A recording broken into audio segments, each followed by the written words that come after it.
सहजानंद चैतन्य प्रकाशाय महेशे नमामि कांत विश्रांत महिम्ने परमात्मने स्वसंवेदनसिद्धाय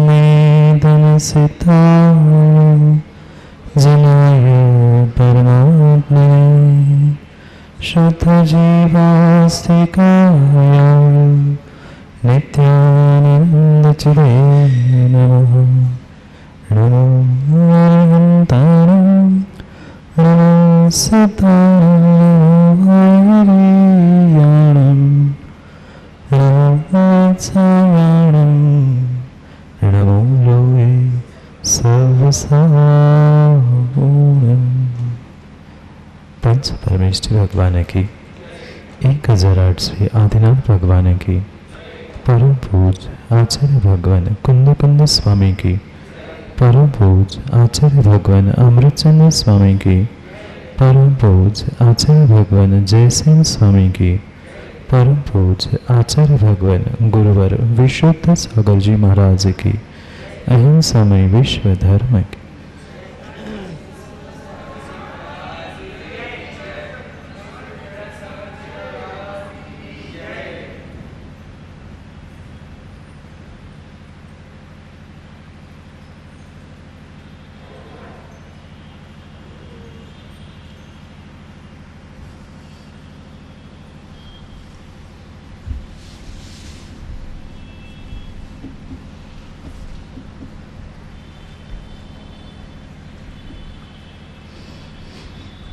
अंतिम तीर्थेश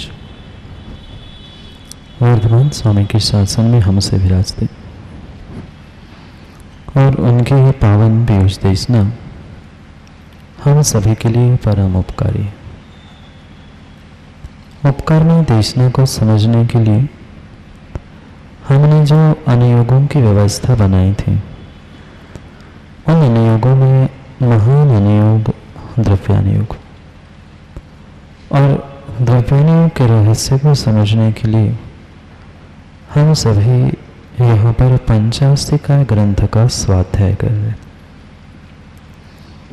भव्यात्माओं, आचार्य प्रवर कुंद कुंद स्वामी ग्रंथराज पंचास्तिकाय में हम सभी भव्यों के लिए वस्तु स्वरूप का व्याख्यान कर रहे हैं। वस्तु स्वरूप का व्याख्यान करने से पूर्व प्रथम गाथा में मंगल स्वरूप इष्ट भगवान को नमस्कार करके अपने ग्रंथ को यहाँ पर आचार्य महाराज प्रारंभ कर रहे हैं। उसी मंगलाचरण पर पहली गाथा पर आचार्य अमृतचंद स्वामी ने समय व्याख्या और जयसेन स्वामी ने तात्पर्य वृत्ति व्याख्या लिखी। जयसेन स्वामी की तात्पर्य वृत्ति व्याख्या में कल हमने उपोद्घात में जो इस पंचास्तिका ग्रंथ के 3 मुख्य अधिकार थे, इन 3 मुख्य अधिकारों में 181 गाथा, पहले महाधिकार में 111 गाथा, पहले महाधिकार में ही 8 अंतर अधिकार यानी छोटे छोटे अधिकार, उसमें 8 अधिकारों की गाथाओं की संख्या, उसके विषय हमने समझे।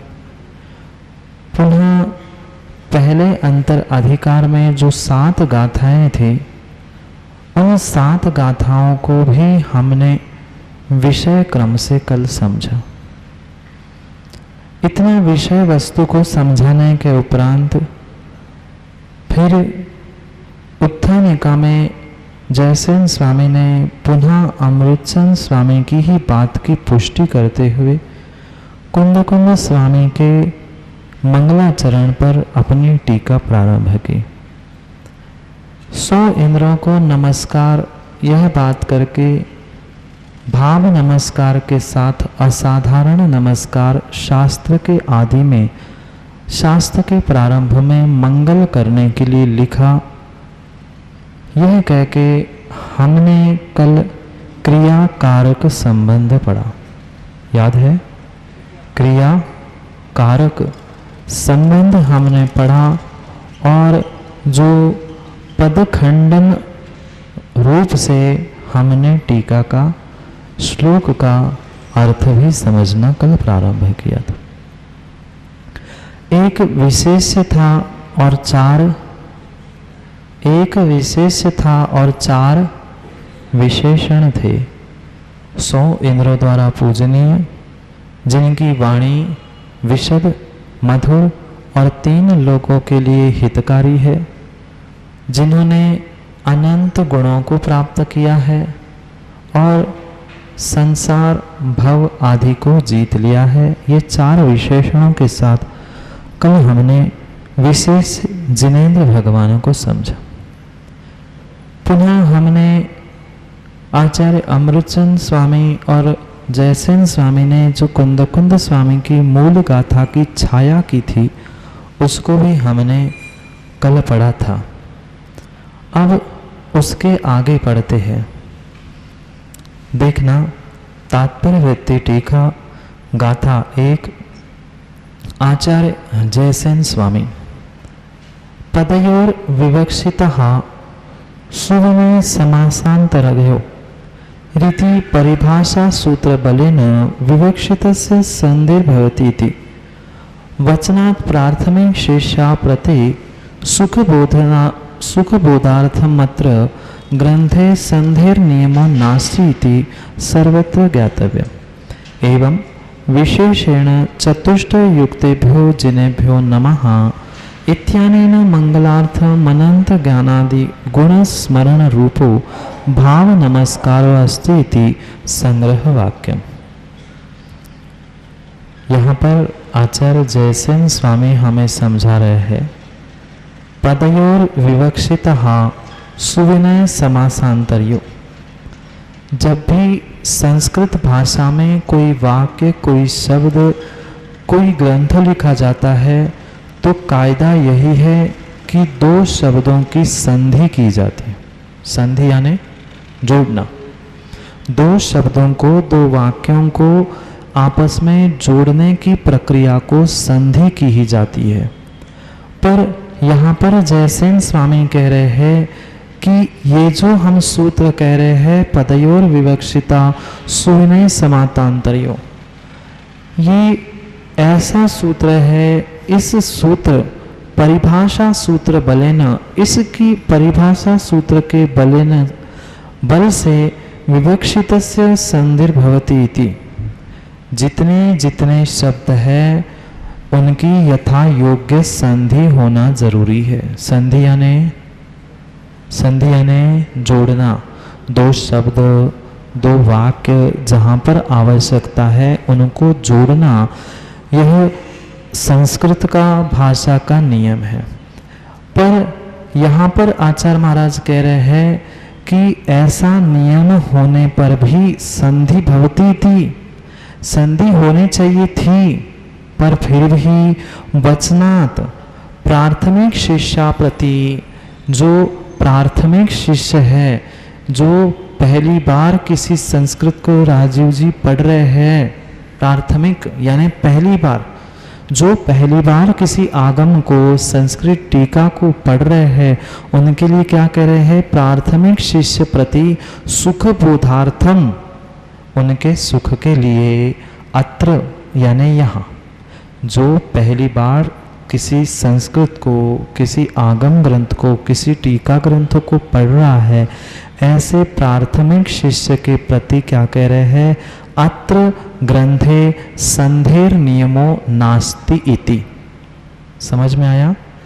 अत्र संधि, अत्र ग्रंथे, इस ग्रंथ में संधि नियमो नास्ति इति, संधि का नियम हमने लागू किए नहीं है। कायदा क्या था?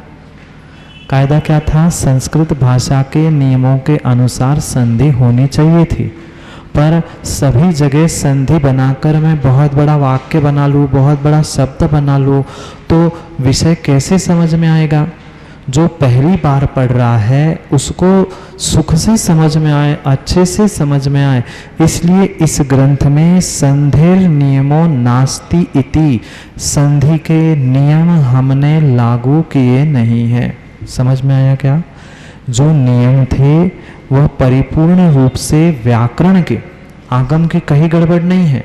आगम का विषय अच्छे से समझ में आ जाए, इसलिए भाषा की, संस्कृत भाषा की जो संधि के लिए नियम बताए हैं वह संधि के नियम हमने यहाँ बिल्कुल भी लगाए नहीं हैं। सामान्य रूप से जितनी संधि हो रही है वह तो संधि की है, पर फिर भी जो विशेष विशेष संधियों का व्याख्यान व्याकरण में किया है, वैसी विशेष कोई भी संधि यहाँ पर नहीं की। संधि यानी जोड़ना।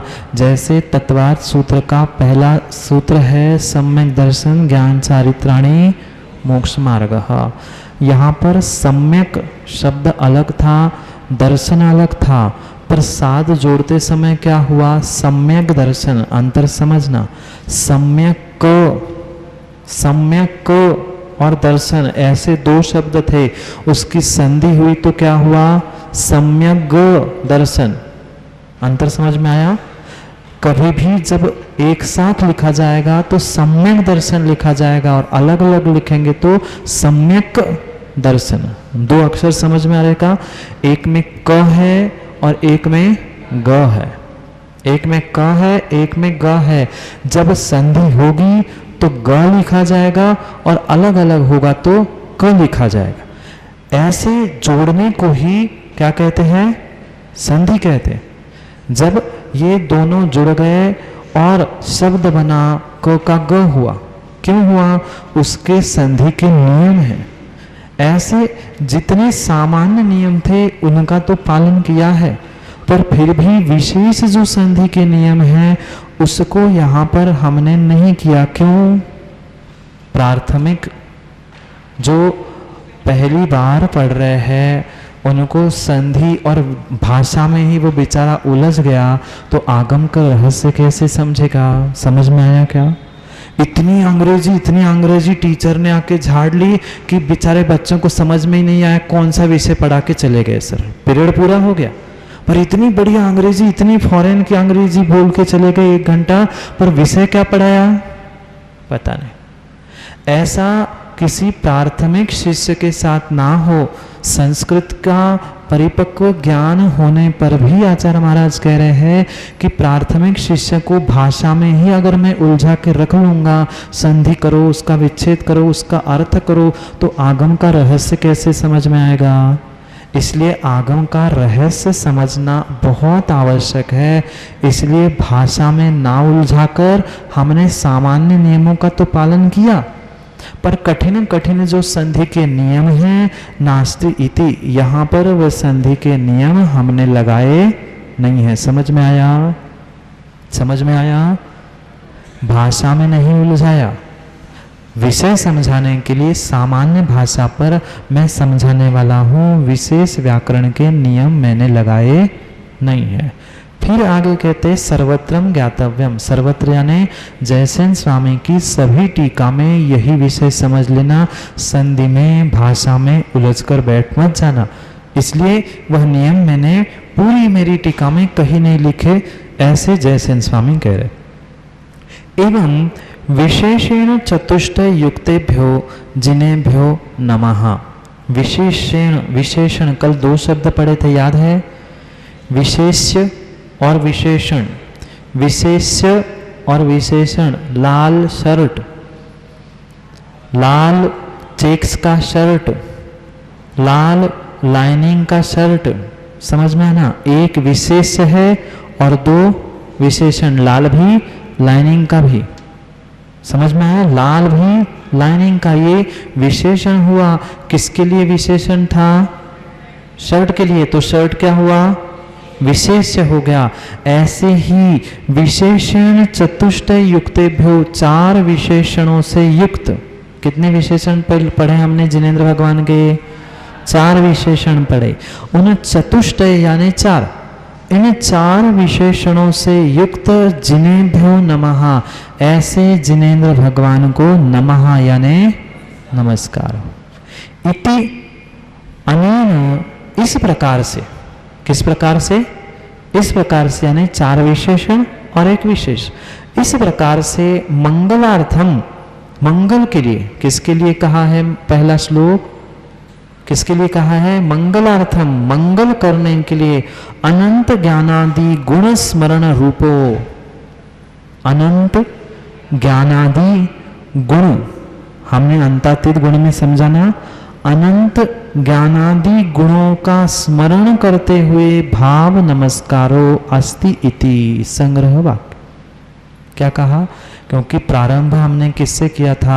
शास्त्र के आदि में मंगल करने के लिए असाधारण भाव नमस्कार। याद आ गया क्या? जयसेन स्वामी की टीका में भी और अमृतचंद स्वामी की टीका में भी यही विषय पढ़ा था, भाव नमस्कार। तो भाव नमस्कार कैसे होता है? द्रव्य नमस्कार हमने कल समझा, हाथ जोड़ना, आवर्त, ये सब कुछ द्रव्य नमस्कार था। वो भाव नमस्कार कैसे है? अनंत ज्ञानादि गुण स्मरण, भीतर से भावों से उनके गुणों का स्मरण करना, वंदे तद्गुण लब्धे, इन भावों के साथ जो उनके गुणों को, उनके विशेषणों को हमने समझकर उनको नमस्कार किया है, वह कौन सा नमस्कार है? वह भाव नमस्कार है। समझ में आया? ऐसे भाव नमस्कार अस्ति इति है, ऐसा संग्रह वाक्यम, संग्रह से हमने ये वाक्य बता दिया। क्या कहा वाक्य में? क्या कहा वाक्य में? संधि के विशेष नियमों का पालन ना करते हुए प्राथमिक शिष्यों के लिए मैंने ग्रंथ का मंगल करने के लिए जो असाधारण गुणों का स्मरण रूप भाव नमस्कार किया है, यह मैंने संक्षेप में लिख दिया। अब आगे कहते हैं, अथैव कथ्यते इंद्र सतैर्वंदिता इंद्र सतवंदिता स्तेभ्यः इत्यानेन पूजातिशय प्रतिपादनार्थम। टीका ग्रंथ मिल गया?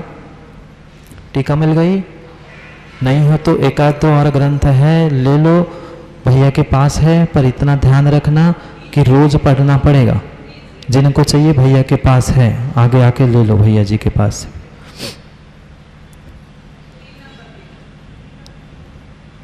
ग्रंथ सीधा रख लो भैया, पहले ग्रंथ उल्टे पकड़े हो तुम। पढ़ो। अथैव कथ्यते, अथ एव कथ्यते, क्या कथ्यते? इंद्र सतैर्वंदिता इंद्र सतवंदिता स्तेभ्या इति अनेन पूजातिशय प्रतिपादनार्थम। कल हमने, परसों हमने पढ़ा था कि 3 अतिशय, याद है क्या? अमृतचंद स्वामी की टीका में हमने 3 अतिशय पढ़े थे, पूजातिशय, वचनातिशय और ज्ञानातिशय। इनमें से पहले अतिशय का प्रतिपादन करने के लिए अथ एव कथ्यते, अब कहते हैं, क्या कहते हैं? अब कहते हैं इंद्र सतैर्वंदिता, 100 इंद्रों के द्वारा वंदित, 100 इंद्रों के द्वारा पूजनीय, इति अनेन, इस प्रकार से कहते हुए पूजातिशय, पूजा के अतिशय को प्रतिपादनार्थम, पूजा का अतिशय बताते हैं। समझ में आया क्या? अभी तो प्रतिज्ञा ही की है कि मैं क्या कहूँगा, जो आपके विशेष है जिनेन्द्र भगवान हैं, उन विशेष जिनेन्द्र भगवान के पूजा अतिशय को कहता हूँ। क्यों? क्योंकि 100 इंद्रों द्वारा वह पूजनीय हैं, ऐसे पूजा अतिशय को मैं कहूँगा। फिर आगे कहते हैं किमुक्तम भवति, ये जो आपने कहा है कि उनका पूजा अतिशय है, राजू भैया मिल गया क्या? मिल गया? किमुक्तम भवति, ये जो आपने कहा है वह कैसे संभव है? क्या कहा? पूजा अतिशय। क्या कहा? पूजा का अतिशय है, तो कैसे संभव है? किम उक्तम भवति, ये कहा है कैसे संभव है? तो उसको कह रहे हैं, तो एवेंद्र सत नमस्कारहता नान्ये, क्या? तो एव इंद्र सत नमस्कारः न अन्ये।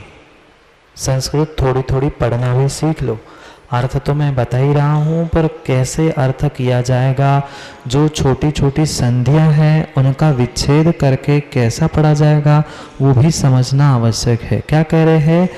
तो एव इंद्र शत नमस्कारः न अन्य।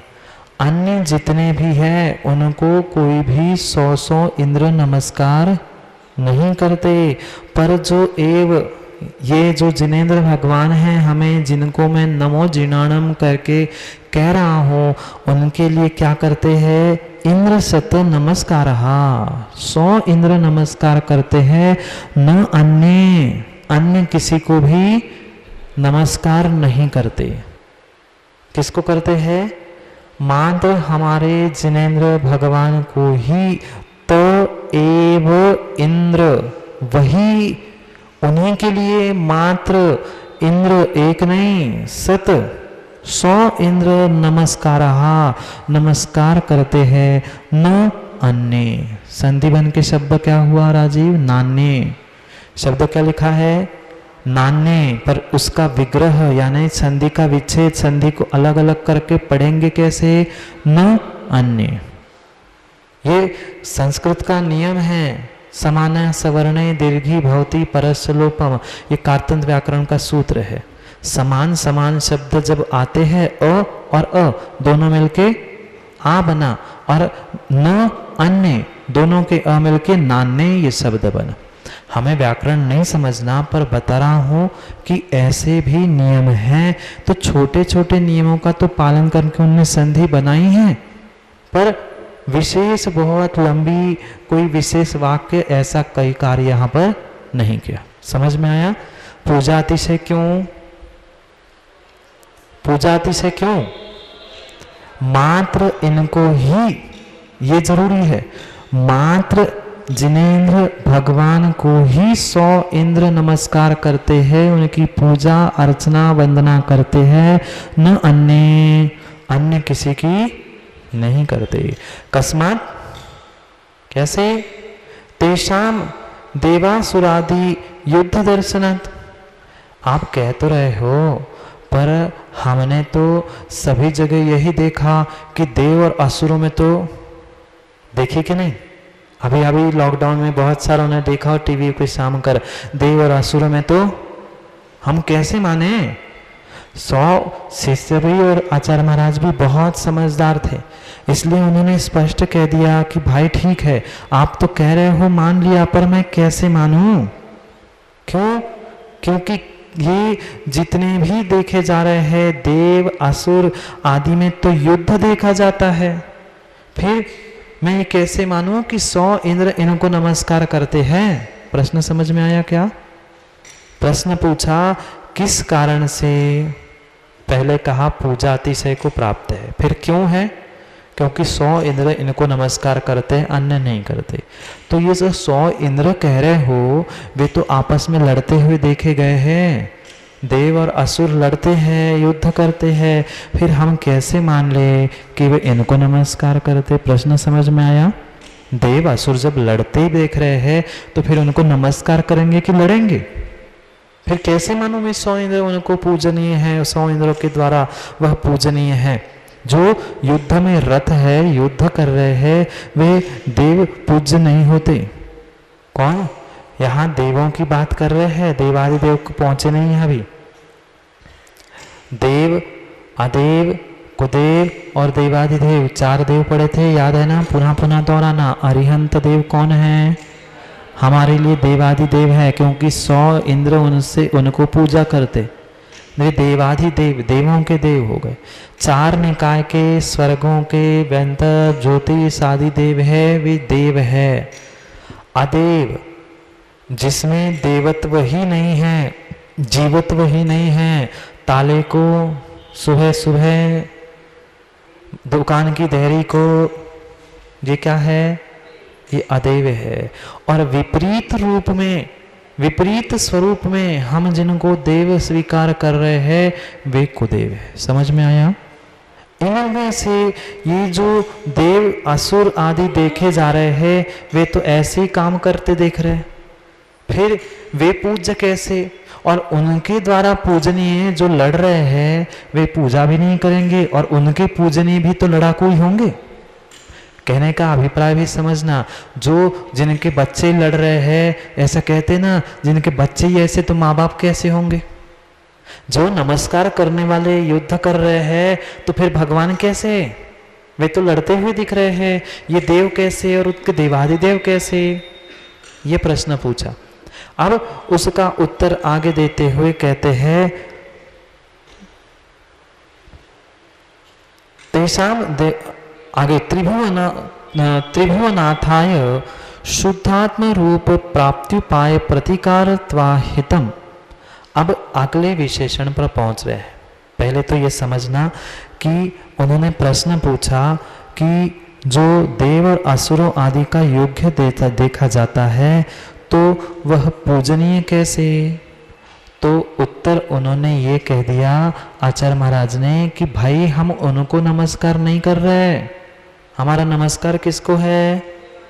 देवों को नहीं, लड़ने वाले असुरों को नहीं, वे तो दिखाए गए हैं, ऐसा कथानक बना दिया गया है, पर प्रत्येक देव और असुर लड़ रहे हैं क्या? नहीं लड़ रहे। वास्तविकता नहीं है जो हम देख के आए हैं, वो तो काल्पनिकताएं थी। तो यहां पर कह रहे हैं कि अन्य किसी देवों को नमस्कार नहीं है। किसको? जो ये लड़ रहे हैं, युद्ध कर रहे हैं, उनको नमस्कार नहीं है। वे तो, क्योंकि अक्सर यही देखा जाता है, जो जितना छोटा होता है वही लड़ाई करता है, बड़े लोग लड़ते नहीं हैं। देखा क्या आप कभी? बड़े लोग, राजा बहुत कम बार दूसरे राजा से जाके लड़ता है। पहले कौन लड़ते हैं? सैनिक लड़ लेते हैं, फिर नहीं जीत पाए, हार ले तो फिर बात अलग है। ऐसे ही वे तो छोटे मोटे देव तो लड़ेंगे, पर हमारी देवाधिदेव नहीं। विषय पूजातिशय का उन देवों से नहीं है, हमारे भगवान में अतिशय है, क्योंकि अन्य जगह पर लड़ने वाले भी हमारे भगवान के समोशरण में आके, देखा नहीं, सुना तो है, सर्प, नेवला, सींग आदि परस्पर लड़ने वाले त्रियंश परस्पर विरोधी जीव भी वहां शांति से बैठ जाते हैं, इसलिए उनका पूजा का अतिशय है। समझ में आया? पहला विशेषण क्या? पूजातिशय। इंद्र सद वंदियाणम, 100 इंद्रों द्वारा पूजनीय होने से वे पूजा अतिशय को प्राप्त हो चुके हैं। समझ में आया? वे पूजा अतिशय को प्राप्त हो चुके हैं। आगे कहते हैं जो दूसरा विशेषण, कितने विशेषण हैं? कितने विशेषण हैं? 4। उसमें से पहला हुआ, अब दूसरे विशेषण पे पहुंचते हैं। त्रिभुवनाय शुद्धात्म रूप प्राप्त्युपाय प्रतिपादकत्वाद हितम वितराग निर्विकल्प समाधि संजात सहजापूर्व परमानंद रूप पारमार्थिक सुख रसास्वाद परम समरसी भाव रसिक जनमरो हरित्वात् मधुरम चलित प्रतिपत्ति गच्छ तृण स्पर्श शुक्ति का रजत विज्ञान रूप संशय विमोह विभ्रम रहितत्वेन शुद्ध जीवास्तिकायादि सप्त तत्व 9 पदार्थ षड्द्रव्य 85 काय प्रतिपादकत्वात् अथवा पूर्वापर विरोधादि दोष रहितत्वात् अथवा कर्नाटक मागध मालव लाट गौड़ गुर्जर प्रत्येकम त्रयमित्याष्टादश भाषा सप्तशत शुल्लक भाषा तदनंतर भेद तब बहु भाषा रूपेण युगपत् सर्व जीवानां स्वकीय स्वकीय भाषायाः स्पष्टार्थ प्रतिपादकत्वात् प्रतिपत्ति कारकत्वात् सर्व जीवानां ज्ञापकत्वात् विशदं स्पष्टं व्यक्तं वाक्यं दिव्य ध्वनिर्तेषां त्रिभुवन हित मधुर विशद वाक्येभ्यास्तेभ्यः। छोटा सा वाक्य आया समझ में? जो वचन के 3 विशेषण बताए। दूसरा विशेषण वचनातिशय, दूसरा विशेषण वचनातिशय। वचन के अतिशय को क्यों प्राप्त हुए? क्योंकि त्रिभुवन हित मधुर विशद वक्का। उनके वाक्य कैसे हैं? त्रिभुवन हितकारी है, फिर मधुर है और फिर विशद है। तो इन तीन विशेषणों का विस्तार से व्याख्यान जयसेन स्वामी अपने तात्पर्य वृत्ति टीका में करते हैं। क्या आप कर रहे हैं? अभी जैसा वाक्य लिखा था वैसे पढ़ा, अब संधि का विच्छेद करके उसका अर्थ करेंगे। जब भी वाक्य का शब्द का अर्थ करेंगे तब संधि का विग्रह या संधि को अलग अलग करके पढ़ना पड़ेगा। अभी जैसा लिखा था वैसा का वैसा हमने पढ़ा। अब एक एक वाक्यों को अल्प विराम के साथ जहां रुकना है वहां तक एक एक शब्द पढ़ेंगे समझते। त्रिभुवनाय शुद्धात्म रूप प्राप्ति उपाय प्रतिपादकत्वाद हितम। पहला विशेषण वचन में क्या था? हितम, त्रिभुवन हितम। पहला विशेषण क्या था? तीन लोक के लिए हितकारी। तो हितकारी क्यों कहा वह समझा रहे।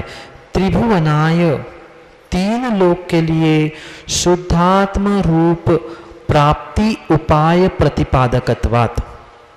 जो शुद्धात्मा की प्राप्ति, कहाँ है शुद्धात्मा? कहाँ है शुद्धात्मा? वो तो शुद्धात्मा हो चुके, उसकी नहीं, हमारे भीतर का जो शुद्धात्मा है उसकी प्राप्ति कैसे होगी? चाहे वो शुद्धात्मा व्यवहार से कह दो, पर वो शुद्धात्मा हमें मिलने वाला नहीं है। उनकी तो भक्ति पूजा सिद्धावस्था में हम कर सकते हैं, पर कौन से शुद्धात्मा की हमें प्राप्ति करनी है माँ? अपने ही भीतर जो शक्तिशाली शक्तिमान शक्ति से युक्त जो शुद्धात्मा बैठा है उसके प्राप्ति का उपाय कौन बताएगा? कौन बताएगा? सिद्ध भगवान बताने नहीं आने वाले, बताने वाले अरिहंत जिनेंद्र भगवान ही हैं। इसलिए कह रहे शुद्धात्म रूप प्राप्ति उपाय प्रतिपादकत्वात्। शुद्धात्मा यानी आत्मद्रव्य की जो मेरे भीतर बैठा हुआ शुद्ध परमात्मा है, शक्ति रूप से आप में है क्या? आप में माताओं है क्या? कौन? प्रतीक भगवान है क्या? नहीं है। कहाँ है? राजीव है? कहाँ है? तो जमीन पे क्यों बैठे? भगवान है ना। भगवान है तो वेदी पे बैठना चाहिए था, और भगवान नहीं है तो जिनवाणी सुन के कल्याण किसका होगा? दोनों बातें समझना। हम भगवान आत्मा तो है, पर अभी शक्ति उद्घाटित नहीं हुई। हम शक्ति की अपेक्षा से भगवान हैं और वे तो साक्षात भगवान बन चुके। समझ में आया? जैसे माँ दूध तपाते हो क्या? दूध में से कुछ निकालती भी हो क्या? कहाँ? कब? क्या? घी दूध में है? दूध में है? नहीं है। कहाँ है? दूध में अगर घी है तो घी क्यों 500 रुपए का खरीदते हो? दूध में ही पुड़िया सेक लो ना। दूध में है क्या? है तभी तो निकलेगा। नहीं है तो बाहर से कहां से आएगा? अगर है तो उसमें पुड़िया क्यों नहीं सीख पा रही है? क्योंकि अभी शक्ति से है। समझ में आया प्रतीक? अभी दूध में घी है, पर कैसे? शक्ति से। साक्षात नहीं है। उस पे दूध पे प्रोसेस होगी, प्रक्रिया होगी, तभी तो दूध से घी निकलेगा। ऐसे ही मेरे भीतर भी भगवान है, भगवान आत्मा है, पर निकलेगा कब?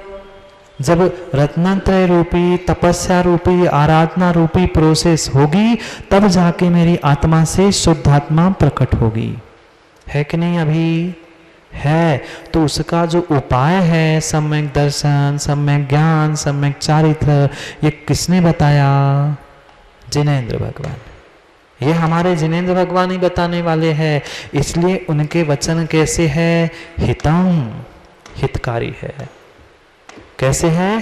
हितकारी है, क्योंकि वास्तविकता में हमारा हित संसार में रहकर चतुर्गति में भ्रमण करना है क्या? नहीं है। हित किसमें है?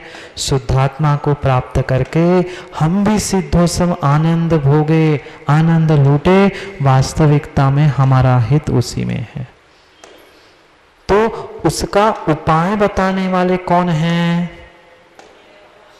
अरिहंत भगवान हैं। एक अरिहंत भगवान हैं और कोई उपाय नहीं बताता। इसलिए नमो जिनानम कहा था ना, जिनेन्द्र भगवान को कहा था ना नमस्कार। तो उनका ये दूसरा विशेषण समझा रहे। दूसरे विशेषण में पहला विशेषण हितम। किसको? त्रिभुवन, त्रिभुवन था, त्रिभुवनाय, तीनों लोग को ये कह मत देना, क्योंकि बहुत सारे लोगों को ये भ्रम है। कहते महाराज जी कल्याण तो मनुष्य गति में ही होगा ना, उपाय तो मनुष्य गति के जीवों को ही मिलेगा ना। हाँ मिलेगा तो, पर जो उपदेश अरिहंत ने दिया है क्या नारकियों के लिए नहीं दिया? कितने गति के जीव पहुंचते हैं समोसरण में? कितने गति के जीव? कोई 4 कह रहा था इसलिए पूछ रहे थे। चौथे गति के भले ही नहीं पहुंचे तो क्या उनके अहित की बात कहते भगवान? साक्षात 3 गति के जीव समोसरण में पहुंचे थे, पर नरक गति के जीवों का अहित कहते हैं क्या? उन्होंने हित की बात तो सबके लिए कह दी। कोई पालन कर पाए, जीवन में उतार पाए, नहीं उतार पाए, वो उसका स्वयं का विषय है। पर चारों गति के तीनों लोगों के जीवों का हित का उपाय ही बता रहे हैं। बता रहे हैं कि नहीं? शुद्धात्मा की प्राप्ति मनुष्य पर्याय से ही होगी, पर उसके पहले की पर्याय क्या व्यर्थ जाएगी? नहीं जाएगी। कई पर्याय नारकी, तिर्यंज, देव, मनुष्य प्राप्त करेंगे, तब जाके जीव आत्मा से परमात्मा बनेगा। इसलिए जब शेर की पर्याय में, याद आ गया, शेर की पर्याय में उपदेश मिला था शुद्धात्मा की प्राप्ति का, तभी तो वो भगवान बना था, तभी तो महावीर भगवान बने थे। यही बात कह रहे हैं। त्रिभुवनाय, तीनों लोगों के जीवों के लिए, माने नहीं माने भिन्न विषय। जैसे अपने भी ये 85 का की कक्षा चल रही है, क्या मात्र बैठे उतने के लिए है क्या? नहीं है, तो सबके लिए। पर भाई जिसका पुण्य का उदय है, नियोग है, जिसने समय को समझा है, वही सुन पाएगा। ऐसे ही 3 लोग के लिए ही उनकी वह शुद्धात्मा के प्राप्ति का उपाय बताने से हितम, पहला विशेषण। पहला विशेषण कि दूसरा? दूसरा कि पहला? दूसरे में पहला, दूसरे विशेषण में पहला विशेषण। दूसरा जो वचनातिशय है उसमें 3 भाग है ना, हितकारी, मधुर और विशद। उसमें से पहला हितम। वीतराग निर्विकल्प समाधि संजात सहज अपूर्व परमानंद रूप पारमार्थिक सुख रसास्वाद परम समरसी भाव रसिक जन मनोहारित्वात् मधुरम। ये दूसरे का दूसरा मधुर विशेषण। मधुर वचन कैसे मधुर है? उस दिन भी हमने समझा था मधुर और मीठे में बहुत अंतर है। शक्कर, गुड़ मीठी हो सकती है, पर मधुर सबको लगे जरूरी नहीं है। मधुर यानी मनोहर, पसंद आने वाली। किसी को नमकीन पसंद है, किसी को मिर्च पसंद है, तो उसके लिए वो मनोहर है, मधुर लगता है, अच्छा लगता है। ऐसे ही भगवान की वाणी मधुर है। मात्र जिह्वा के लिए मधुर मत समझना। शब्द भी मधुर लगते, किसी के कर्कश लगते, कोई बोलने लगता है तो अरे बंद तो कर दे, कब से बोल रहा है।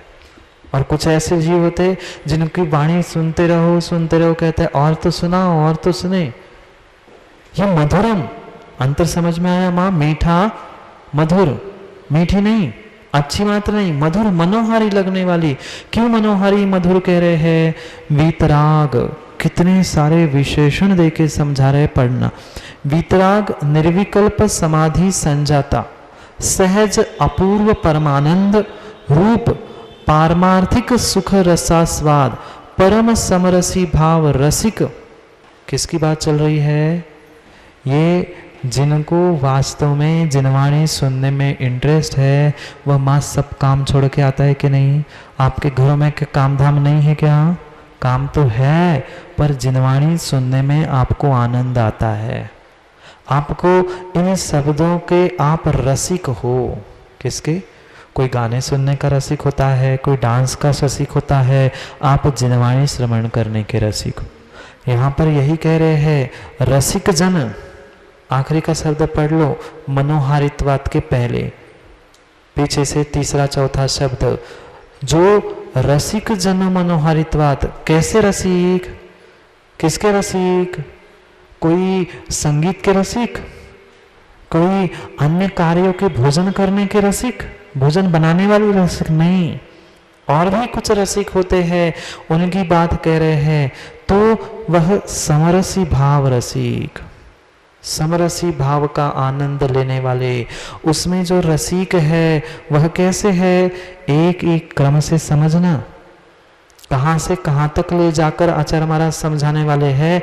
ऐसे समरसी पर वह समरसी भाव मिलेगा कैसे? समरसी भाव मिलेगा कैसे? घर में रह के।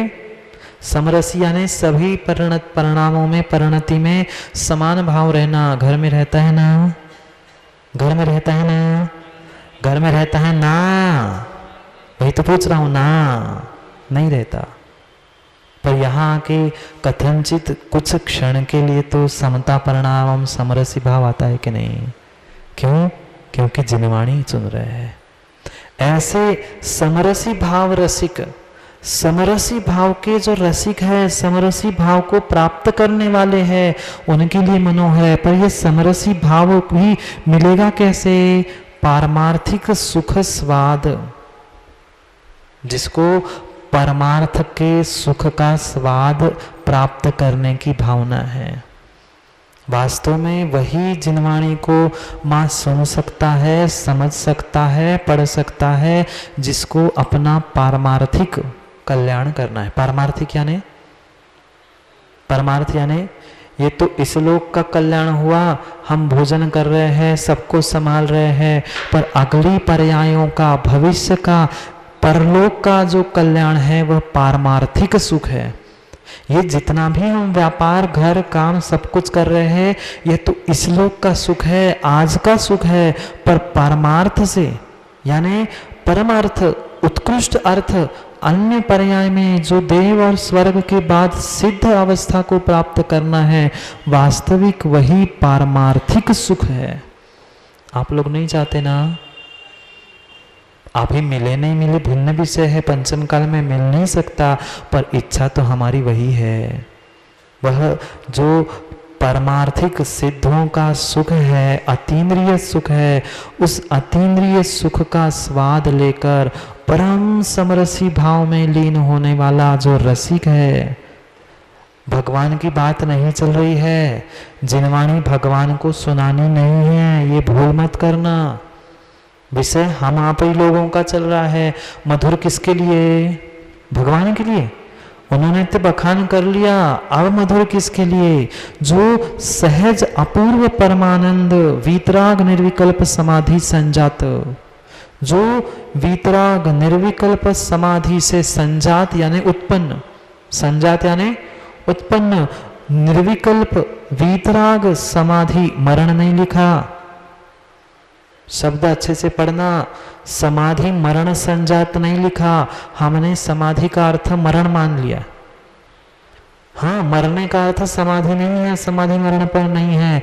जो सहज समता परिणाम चल रहे हैं वही समाधि है। समाधि, समाधि क्या है माँ?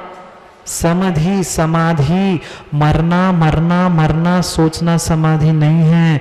कितनी ही विपत्ति आपत्ति, कितनी विपरीतता आ जाए, पर फिर भी निर्विकल्प वीतराग भावों को समान रूप से बना के रखना। रखते हैं ना माता, समान रूप से घर में, तनक सी बात इतने के उतई हो गई सो फिर पता चल जाए। हाँ, इधर से इतनी सी बात उधर ऊपर नीचे हो गई, फिर बताना आपकी आंखें फिर कहाँ की गंगा जमुना पता नहीं, पूरी बाढ़ फिर ललितपुर में आ जाती। ऐसा नहीं होता ना?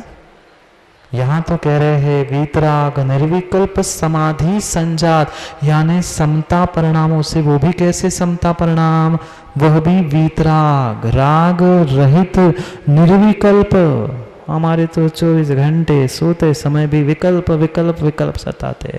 सुबह का हुआ नहीं कि शाम की, शाम की हुई नहीं कि कल की, कल की नहीं तो 4 दिन आगे की तैयारी हुई कि नहीं, तैयारी शुरू दिवाली की।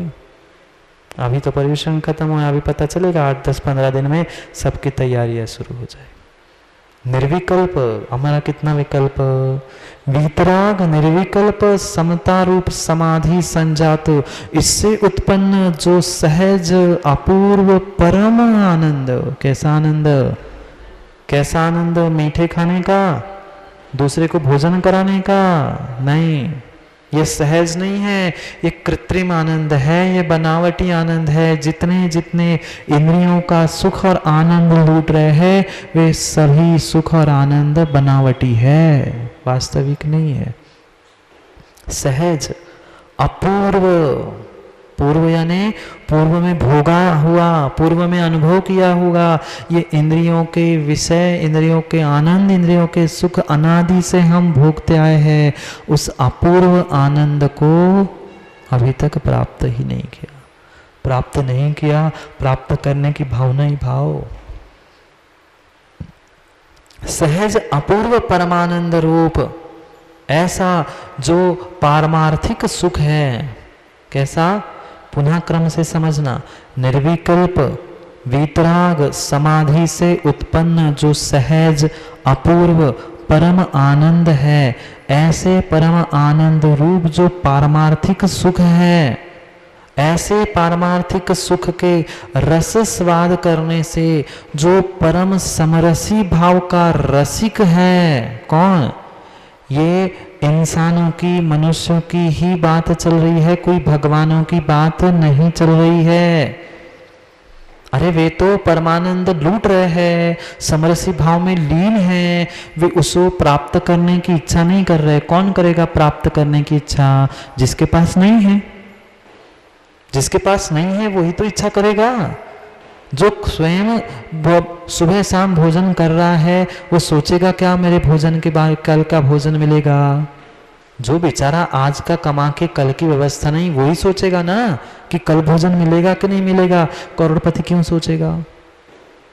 ऐसे ही जिसके सामने थाली रखी है, वो तो थाली का भोजन करेगा और उसका स्वाद लेगा। जिसकी थाली खाली है, वो सोचे मेरी थाली कैसे भरेगी। उनकी तो थाली भरी है।